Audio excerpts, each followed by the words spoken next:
નમસ્કાર મિત્રો, સિકંદર કૃપા ફાર્મિંગમાં તમારું હાર્દિક સ્વાગત છે। તો મિત્રો આજે આપણે બટેટા વિશે માહિતી મેળવવાની છે।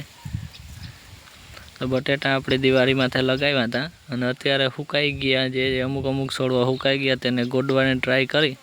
જે સુકાઈ ગયેલ છોડવા છે તે તમને બતાવવાની ટ્રાય કરી। તો મિત્રો આવા છોડવા થઈ ગયા ત્યારે આપણે ગોડવાની ટ્રાય કરી।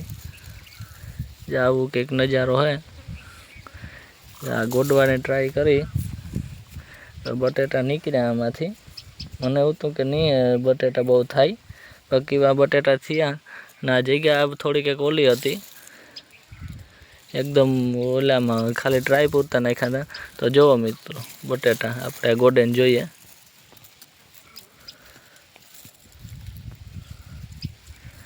તો કંઈક આપણા બટેટા આવા થયા, જગ્યા થોડી કડક હતી એટલે બહુ મોટા નથી બેઠા, તો આવા થયા અને અમુક આવ ઝીણા પણ થયા મિત્રો, એવું હે મિત્રો। એટલા બટેટા નીકળ્યા છે 4-5 છોડવામાંથી। હજી એટલા છોડવા છે તે લીલા છે, સુકાય ત્યારે એનો ટ્રાય કરી છે મિત્રો। બટેટા આવા થયા। આજના વિડીયોમાં એટલું જ મિત્રો, મળીએ નેક્સ્ટ વિડીયોમાં, ત્યાં સુધી જય માતાજી।